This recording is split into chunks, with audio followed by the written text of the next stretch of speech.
Okay, so hey everyone, I'm coming back to talk more about my journey, my debt-free journey, and my journey to home ownership. I did something last month for the first time ever. I decided to try a no spend February. I picked February, of course, because it was shorter and I didn't know how this was gonna go. So I decided to try it, and I was somewhat successful. Here's my sheet. So all the colorful days are days that I completed, and of course February had 28 days. The third I messed up. That was my mom's birthday, so that's a given. I had to go to dinner, and then we went and saw a movie on the 25th. Black Panther to be exact. So overall, I think I did really well. It was not easy. I'll tell you that. It was very hard to keep up with a no spend because you always feel like there's something you want, but I learned a valuable lesson doing it. Like when you make a plan for yourself and you stick to it, you feel accomplished. Like I really did that. I was able to not go out there and mindlessly just see things that I want and swipe my card and get it or pay for it and get it. I was consciously thinking, it's a no spend month, it's a no spend month, it's a no spend month. I was able to do it. It was really good. I feel like this whole debt-free journey, managing my money, learning to budget properly, learning to take care of stuff like that is really changing my whole mindset about you can build wealth, you can save money, you can pay off debt. You can. It's just a mindset thing. You know how? Like, it's 20% head knowledge and 80% like action, like doing it. I feel like I'm getting to that 80% doing it, like not finding excuses. So yeah, was it hard not to go out on a Saturday night in February? Yes. Was it hard not to stop and pick up fast food on a Friday evening? You're leaving work, you don't feel like going home and cooking. Yes, it was hard. I'm a single mother. I get it. Like, I work 7 days a week as a single mom. It's hard. It's very hard to at Friday feel exhausted knowing you got to go to work the very next day at another job and go home and cook. But I did it. I really made the effort to do it. And it's all about the mindset. You have to change your mindset. And the only way your mindset is going to change, and I realized this also, this whole thing has been like a learning process for me, spiritually, emotionally, financially, everything, is if you have a great enough why. So your why you're doing this, why am I trying to get out of debt? Why am I trying to manage my money better? What is my why? And Dave Ramsey talks about this a lot too. My why is my son. Like, he's my only child. And I want an amazing life for him. I don't want him to come up and have to worry about taking out student loans to go to school. So my why is I want to be able to help him pay for school or pay for his schooling. He's 15 months. This is far enough away, but I can't do that if I'm paying payments to someone for this car, which is my next step on my debt snowball, for this car for 5 years. I'm stealing from his future. You understand what I'm saying? Because that money then could be going into an account, saving up for his future, for his college fund. So that's one of my whys. My home journey. I have family members that own homes, but I've personally never lived in a home that my mom owned. My mom was also a single mother, and we've always rented. We've always had an apartment or a townhome or something like that. We've always rented. But I want to have something that I can pass down to my son. A home. This is mine.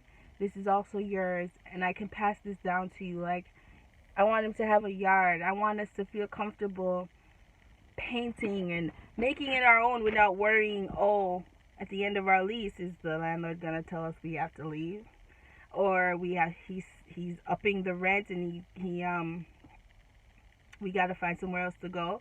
Like, I don't want that for him. I want him to be comfortable. I want him to create memories somewhere. You know what I mean? And that's his home. So that's my why. And when you define your why, like clearly define your why, doing the rest just becomes like second nature. So when I do feel like, man, I really want to stop and get that cup of coffee. I love Dunkin' coffee. It's amazing. But hey, you're doing a no spend month, and this is why you're doing a no spend month. So I'm excited that I did it. I saved close to $300. That's awesome. I saved close to $300 doing my no spend month, which I think is amazing. Like, it's awesome. When you think about how much frivolous spending you do in a month, stopping at stores, going out to eat, fast foods, pick up and go. Yes, you're paying for convenience, but how much is that really costing you? So I just look at it like this was a learning experience. And I saved $300, and that $300 is now going towards my debt snowball. I will be treating myself to something small, or, so something small just to reward myself for sticking it through. But nothing big. But you gotta treat yourself along the way. I know that's very true. But I will reward myself with something small. Will I do this again? Not this month. It's the 2nd of March. I'm more going to do, I won't be so hardcore where I say I'm not going to spend for the month, but I will keep tracking, like, if a day goes by and I didn't spend, I'll jot it down, or I'll mark it on the calendar. I'll still keep track of it, because to see if I can change my habits, you know what I mean? So yeah, that's what this video is about. You can do it. Anybody can do it. I'm a single mom out here trying to figure it out, budgeting on a single income, trying to pay off debt on a single income while achieving all my other dreams and goals all on a single income. It can be done.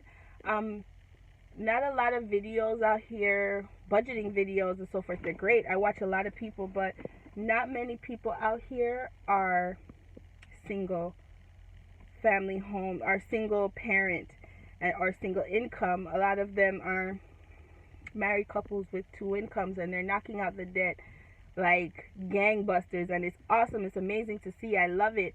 But I would love to see more people like me who are on a single income and trying to figure it out as you go along by yourself. And I think if I could be a voice for somebody out there who is on a single income, maybe they can get some inspiration from me. I'm not doing anything grand, or a lot of people on here have really good ways of doing everything. I'm just doing the simple budgeting, sticking to a plan, watching where every penny of my money goes when it comes in.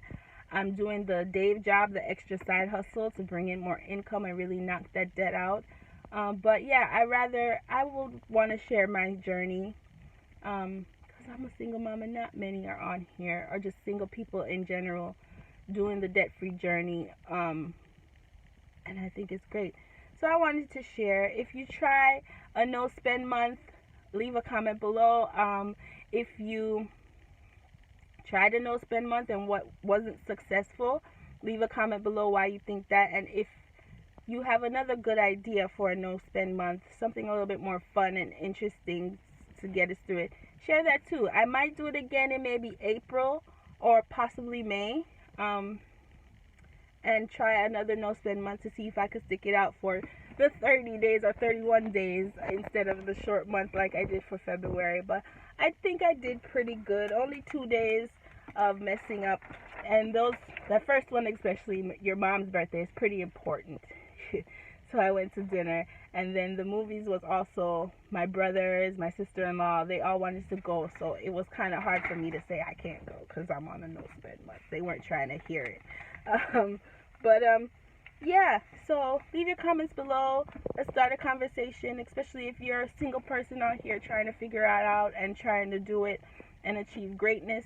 Always remember, define your why. Why are you doing it? Define it clearly. Write it out. And I'm telling you, it will help you continue to do the behaviors to get where you want to be. Okay, that's the end of my video. I have to get back for my lunch hour. I'll talk to you guys later. Bye.